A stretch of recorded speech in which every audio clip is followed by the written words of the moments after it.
কলেজে আজ আমার প্রথম দিন। এখানের পরিবেশ সম্পর্কে আমার কোনো ধারণাই নাই। চুপচাপ মাথা নিচু করে চলে যেতে যাচ্ছি, হঠাৎ পিছন থেকে একটা মেয়ে ডাক দেয়। ফোনটা বের করে কাকে জানি ফোন দিল। ইতিমধ্যে কয়েকটা ছেলে এসে হাজির। এই ছেলে আমাকে লাভ লেটার দিচ্ছে, এবার তোরা কি করবি কর। একটা ছেলে এসে সোজা আমার জামার কলার ধরে টান মারলো।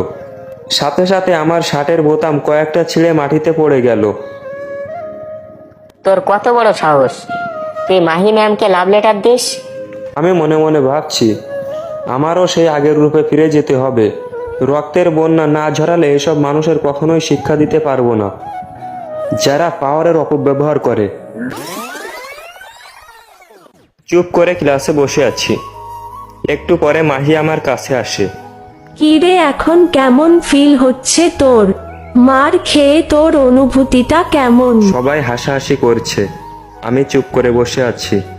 এখন লাউড হওয়া যাবে না, কয়েকটা দিন যাক, তারপরে কত বড় মাফিয়া সে দেখে নিব।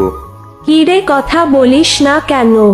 আবার মাওয়ার ইচ্ছা আছে নাকি? আমি আমার মতো চুপ করে আছি।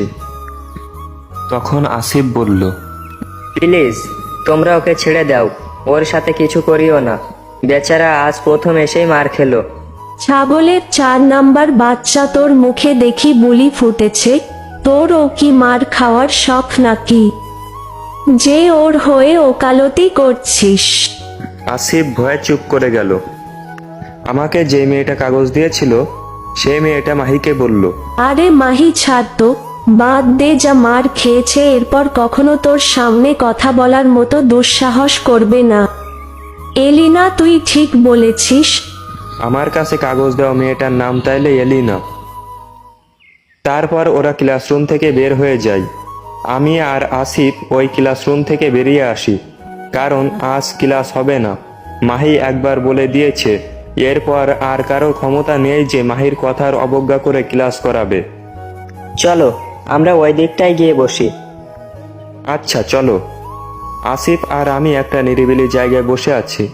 এমন সময় একটা মেয়ে আসে। মেয়েটার নাম নাসিফা। মেয়েটা আসিফের বন্ধু। আসিফ আমার সাথে মেয়েটার পরিচয় করিয়ে দিল। বাহ, ভালোই লাগছে। প্রথম দিন এসেই দুইজন বন্ধু বানিয়ে ফেললাম।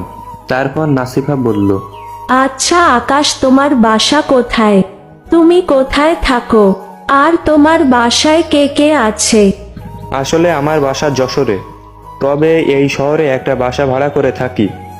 আর আমার বাসায় কে কে আছে বলতে, মা, ছোট বোন আর আমি। ফুল ভিডিও ইউটিউবে চাই।